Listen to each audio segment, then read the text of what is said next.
Hai guys, seperti biasa di video kali ini gua akan membahas beberapa berita yang sedang hangat diperbincangkan di dunia K-pop. So, nggak perlu berpanjang lebar lagi, langsung aja kita masuk ke topik pembahasannya. Berita pertama yang ingin gue bahas di video kali ini datang dari girl group Secret Number. Jujur beritanya kurang mengenakan dan sangat mengejutkan gua. Ada apa? Mari kita cek dulu faktanya berdasarkan portal berita Copamex di Instagram yang berjudul Secret Number umumkan comeback tanpa Dennis. Nih isi beritanya guys, Secret Number akan comeback dengan formasi 4 member tanpa Dennis karena masalah kontrak. Melalui SNS, agensi mengatakan terima kasih kepada penggemar yang mencintai dan mendukung Secret Number. Sebelum promosi album ketiga dari Secret Number, kami ingin menyampaikan pengumuman terlebih dahulu. Dennis, member Secret Number, tidak berpartisipasi dalam kegiatan Secret Number kali ini karena sedang dalam negosiasi penyesuaian kontrak dengan perusahaan. Kami akan memberitahu kalian tentang kegiatan selanjutnya setelah diskusi selesai. Tolong terus dukung kegiatan Secret Number. Terima kasih. Nah, jadi itulah isi beritanya guys. Jujur berita ini sangat amat mengejutkan gua. Kenapa? Karena gua adalah orang yang sangat menunggu-nunggu comebacknya Secret Number. Mereka itu udah nggak comeback lebih dari setahun. Terakhir kali comeback tahun 2020. Sekarang udah bulan Oktober 2021, menyisakan 2 bulan lagi sebelum 2021 berakhir dan Secret Number belum ada kabar akan comeback. Dari kemarin hanya spekulasi-spekulasi gitu. Nah, tiba-tiba agensinya malah mengumumkan ini, katanya Secret Number akan comeback dengan album ketiga tapi tanpa Dennis. Dennis dibilang katanya lagi negosiasi penyesuaian kontrak dengan perusahaan. Gua bingung dong, karena setahu gua kalau grup rookie itu debut biasanya mereka itu udah dikontrak 5 sampai 7 tahun gitu. Jadi negosiasi ulangnya nanti ketika kontraknya berakhir di tahun kelima atau di tahun ke-7. Umumnya sih di tahun ke-7 gitu. Sedangkan ini kan baru di tahun pertama, kenapa tiba-tiba ada negosiasi kontrak gitu. Gua baca dari komentar-komentar banyak Loki yang bilang kalau Dennis itu lagi kuliah. Mungkin karena jadwal kuliahnya bentrok atau gimana, gue juga nggak ngerti gitu. Tapi biasanya kontrak dari awal itu adalah kontrak yang udah nggak bisa diganggu gugat gitu. Mau si idolnya kuliah kek, mau idolnya nikah kek, nggak boleh gitu karena udah dikontrak 5 atau 7 tahun gitu. Nah, yang bingung kenapa tiba-tiba Dennis menegosiasikan kontraknya lagi, dan tentunya spekulasi jadi yang aneh-aneh. Ada yang bilang bahkan gini, "Bang, ini Dennis maksudnya keluar apa gimana?" Gue nggak berani bilang begitu dulu karena gue belum tahu kejelasannya, tapi jujur berita ini sangat mengejutkan gue gitu. Dan yang paling bikin kita bingung kan, Secret Number comeback dengan 4 orang tanpa Dennis. Nah, sementara kita tahu Dennis adalah main vokalnya Secret Number. Dia yang biasa ngambil nada-nada tinggi atau ngehit nada-nada tinggi di lagu-lagunya Secret Number. Nah, kalau dia nggak ikut kan vital banget jadinya. Lagu Secret Number akan kesulitan untuk nada-nada tinggi dong. Siapa yang gantiin Dennis? Apakah Dita? Apakah Lea? Kalau gua perhatiin selama ini, Dita dan Lea juga kayaknya nggak akan sanggup ngambil nada-nadanya Dennis gitu. Makanya jadi bingung, apakah lagu Secret Number sekarang nggak ada nada tingginya sama sekali? Lagunya akan seperti apa? Kalau nadanya gitu-gitu aja kan pasti terasa lempeng kan lagu. Itu yang gua juga agak khawatir nih sekarang kalau comebacknya cuma 4 orang gitu. Tapi sekali lagi mari doakan yang terbaik. Semoga Dennis memang negosiasi karena bermasalah sama berpendidikannya aja gitu, nggak sampai harus meninggalkan Secret Number. Karena sedih banget kan, grupnya baru setahun. Kita semua tahu kalau banyak sekali orang Indonesia yang mencintai Secret Number karena ada Dita di situ, membernya ada orang Indonesia gitu. Secret Number adalah salah satu girl group yang bisa dibilang kebanggaannya orang Indonesia gitu. Ketika Dita debut kemarin kan rame banget dan pada seneng banget ngedukung Dita. Kalau misalnya grupnya tidak bertahan padahal umurnya baru setahun, pasti sedih banget lah bagi kita gitu. Jadi sekali lagi mari doakan Dennis tetap bertahan dan semoga ini tidak jadi berita buruk akhirnya nanti, amin. Selanjutnya berita yang ingin gue bahas adalah berita bahagia yang datang dari Chanwoo Icon. Ada apa? Mari kita cek dulu faktanya berdasarkan portal berita Copamex lagi yang berjudul Sowon X G-Friends dan Chanwoo Icon membintangi web drama. Nih isi beritanya guys, Kim Sojung atau Sowon X G-Friends dan Jung Chanwoo Icon membintangi drama berjudul Creepy Roommate. Creepy Roommate adalah drama horor romantik komedi tentang 2 pemeran utama yang tidak sengaja tinggal bersama, yaitu Jung Seri yang diperankan Kim Sojung yang bisa melihat hantu dan Song Ji Chan atau Jung Chanwoo yang entah bagaimana menjadi hantu. Creepy Roommate adalah salah satu proyek Cinerama CGV, gabungan antara sinema dan drama. Cinerama ini akan tayang di bioskop paruh pertama tahun depan, lalu akan dirilis dengan format drama melalui platform OTT dan YouTube.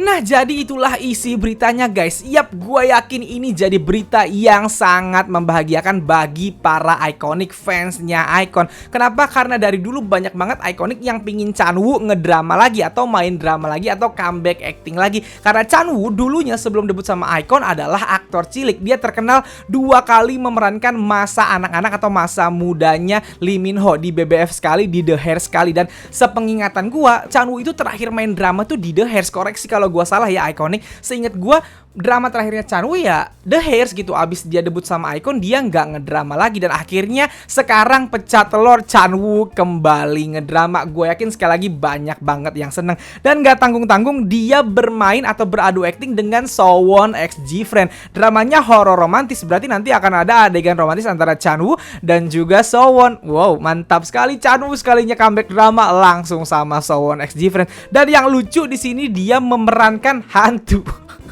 Udah lama nggak comeback acting, sekalinya comeback jadi hantu. Gokil gak Chanwoo? Sekali lagi, ini adalah yang ditunggu-tunggu dan sangat menyenangkan mendengar kabar ini. Gue penasaran acting Chanwoo akan seperti apa sekarang, mengingat dia sudah lama tidak berakting. Semoga nggak canggung, semoga Chanwoo kembali mengingat masa kejayaannya sebagai aktor cilik dulu gitu. Dan ya, mari kita tunggu karena projectnya adalah project Cinerama, akan ada filmnya dulu, lalu ntar ada drama yang tayang di OTT dan juga YouTube. Bingung ya? Tayang di OTT tapi tayang di YouTube. Kalau tayang di YouTube ngapain orang nonton di OTT? YouTube kan gratis gitu. Dan ada filmnya juga. Apakah filmnya juga akan diperankan oleh si Chanwoo nanti atau enggak, kita nggak ngerti. Semoga sekali lagi kedepannya drama ini berjalan lurus, mulus-mulus aja dan segera tayang. Dan semoga setelah tayang ratingnya bagus atau banyak disukai orang-orang. Semoga dramanya jadi sukses. Amin. Selanjutnya gue akan membahas 2 berita yang kurang mengenakan dan sama-sama berasal dari SM Entertainment. Mohon didengarkan sampai habis supaya tidak terjadi kesalahan persepsi terhadap apa yang gue sampaikan di video kali ini. Berita pertama, mari kita cek dulu faktanya berdasarkan portal berita koreaid.net di Instagram yang berjudul SM Entertainment diduga melakukan plagiarisme dengan foto teaser aespa untuk Savage. Nih isi beritanya guys, aespa akan membuat comeback yang sangat ditunggu-tunggu pada tanggal 5 Oktober 2021 dengan mini album pertama mereka yang berjudul Savage. Namun saat mereka perlahan menggoda penggemar dengan foto konsep baru, grup fan agensi mereka menjadi berita utama kembali karena dugaan plagiarisme. Girl group ini baru saja membagikan beberapa foto individu yang menakjubkan dari para anggota. Namun ketika kegembiraan mulai terbentuk, beberapa foto teaser aespa menjadi sorotan karena kemiripannya dengan karya artis lain. Foto-foto anggota aespa yang mengenakan mahkota dituduh menjiplak desainer Inggris James Mary. James Mary adalah co-kreatif desainer untuk musisi Islandia Björk dan telah dikreditkan sebagai dalang di balik beberapa headpiece-nya yang menakjubkan. Tidak hanya itu, foto teaser Karina yang berbaring di udara dengan kerangka seperti ular yang melilit tubuhnya terlihat mirip dengan karya ilustrator Jepang Hajime Sorayama. Karya seni ilustrator menampilkan seorang wanita dengan posisi udara yang sama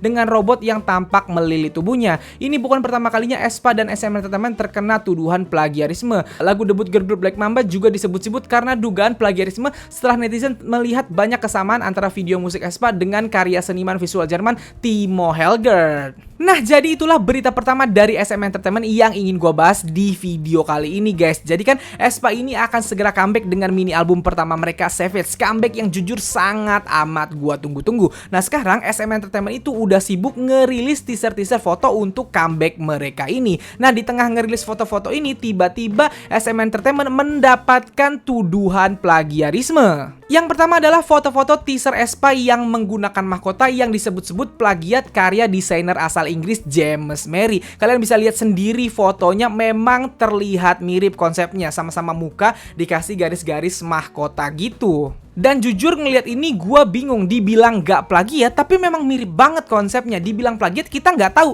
si tim kreatifnya SM ini memang terinspirasi dari itu atau karena ngelihat itu bikin kayak gini, atau memang mereka mikir aja seperti itu dan akhirnya ternyata mirip. Karena bisa jadi kayak gitu kan, gue kepikiran bikin sesuatu, ternyata yang gue bikin udah dibikin sama orang lain sebelumnya tanpa sepengetahuan gue. Bisa jadi seperti itu gitu. Ini yang harus dicari nih. Gue sendiri gak berani bilang ini plagiat atau bukan. Gue berharap si SM segera mengurus tuduhan ini gitu. Karena kalau memang terbukti plagiat, parah banget SM, sangat merugikan si seniman dari Inggrisnya gitu. Tapi kalau bukan, mereka harus membersihkan nama mereka nih, harus tahu kalau ini bukanlah terinspirasi dari karya itu gitu, supaya nama aespa-nya nggak jelek gitu. Karena yang merilis foto ini kan SM, anggota aespa kan hanya artisnya yang difoto dan ngikutin apa kata agensinya, tapi yang dicela dan dihina adalah aespa-nya gara-gara kejadian ini. Terus yang kedua ada foto teaser Karina yang tiduran dan dililit sama ular gitu guys. Itu mirip sama karya seniman asal Jepang yang bernama Hajime Sorayama. Kalian bisa lihat tuh fotonya, memang secara look sih terlihat mirip gitu, sama-sama dililit sesuatu lagi. Kalau yang karya asal Jepang itu dililit robot gitu, kalau Karina dililit ular tapi ularnya kayak kerangka-kerangka gitu. Posenya sama. Sekali lagi ini bisa jadi kreatifnya SM plagiat dari karya ini, tapi bisa juga mereka cuman pakai pose gitu karena pose itu terlihat umum, diedit seperti itu, tapi ternyata mirip sama karya dari Jepang. Sekali lagi kita belum bisa bilang ini beneran plagiat atau enggak, tapi bener-bener deh SM tuh harus segera mengurus kejadian ini gitu, karena yang jelek namanya jadi aespa. Aespa nih grup baru, kalau mereka ditiban cobaan bertubi-tubi, dihina bertubi-tubi karena kesalahan-kesalahan yang justru dibuat oleh agensinya, kasihan grupnya gitu. Anggota aespa kan nggak salah apa-apa nih, mereka cuma pengen nyanyi, pengen comeback, pengen tampil sebagai idol, tiba-tiba teaser-teasernya malah dituduh plagiat. Dan sekali lagi haters kan gak akan lihat agensinya, mereka kan akan ngatain si aespa-nya, dasar aespa plagiat ini, plagiat itu, grup cuman plagiat doang bisanya, pasti akan dikata-katain seperti itu gitu. Makanya SM harus segera mengurus tuduhan ini supaya nama aespa-nya bisa bersih. Selanjutnya ada berita kurang mengenakan lagi dari SM nih guys. Mari kita cek dulu faktanya berdasarkan portal berita kfm.korea di Instagram yang berjudul ketahuan pakai beat lagu TXT tanpa izin untuk lagu Countdown NCT Dream. SM akhirnya memasukkan kredit 2 produser big hit atau HYBE. Nih isi beritanya guys. Baru-baru ini SM Entertainment menjadi perbincangan hangat usai terciduk pakai beat lagu TXT Blue Orange ke dalam lagu Countdown NCT Dream tanpa izin.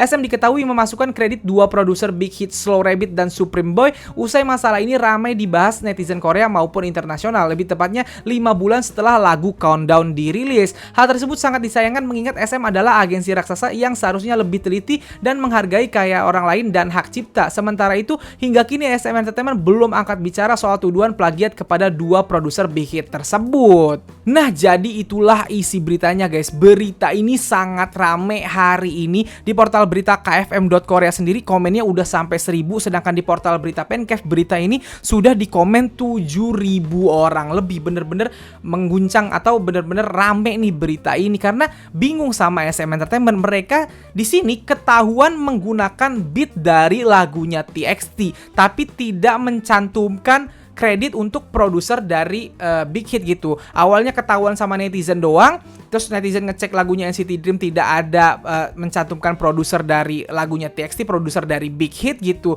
Terus dipertanyakan pas rame baru dimasukin kreditnya sama SM Entertainment. Gua bingung sama SM Entertainment karena 2 berita ini secara tidak langsung menjatuhkan artisnya sendiri. Tapi padahal yang salah bukan si artisnya gitu. NCT Dream mana tahu, mereka kan dikasih lagu, mereka disuruh nyanyiin ya mereka nyanyiin gitu. Mereka mana tahu kalau beatnya sama lagunya TXT. Sedangkan aespa ya kayak tadi, mereka cuma disuruh untuk foto teaser aja gitu. Mereka mana tahu akan diedit seperti itu gitu. Nah, setelah diedit, setelah jadi lagunya, ternyata baru ketahuan sama banyak pihak, sama netizen, sama fans bahwa ini adalah plagiat gitu, atau mendapatkan tuduhan plagiat. Yang aespa belum terbukti sih, tapi kalau untuk yang NCT Dream ini kan jelas-jelas sekarang sudah dimasukkan kreditnya. Berarti SM secara tidak langsung ngomongin kalau memang benar lagu itu ngambil dari sana gitu. Yang jadi masalah bukan perusahaannya doang ya, tapi tim yang ada di dalamnya. Kenapa timnya justru memplagiat karya orang lain? Yang jelek tuh nama artisnya sekali lagi, karena aespa dan NCT Dream adalah masa depannya SM. Gue berani bilang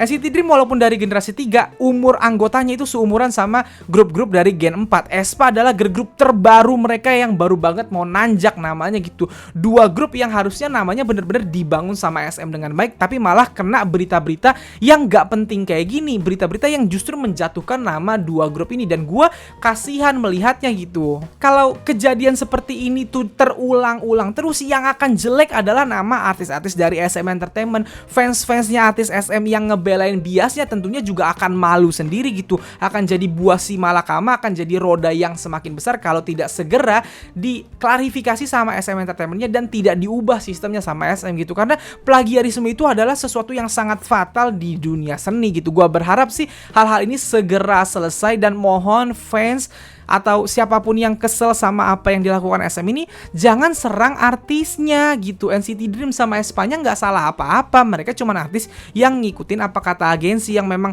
patut disalahkan adalah tim-tim kreatifnya SM ini apabila memang terbukti plagiarisme. Semoga yang aespa nanti kejadiannya lebih baik atau setelah klarifikasi ternyata bukan plagiarisme, semoga gitu. Tapi sekali lagi kalau terbukti plagiarisme ya jangan dibelain gitu karena itu adalah sesuatu yang salah gitu. Sekali lagi semoga aespa dan NCT Dream kedepannya jadi lebih baik, lebih maju lagi. Dan aespa karena gue tunggu-tunggu banget comeback mereka, semoga comebacknya kali ini akan sangat bagus, amin. So segitu aja berita yang ingin gue bahas di video kali ini. Kalau kalian suka video ini silahkan like dan share ke teman-teman K-popers kalian. Kalau kalian mau kenal gue, kalian bisa follow gue di Instagram. Dan kalau belum subscribe channel gue, silahkan di subscribe. Sekian dari gue, bye.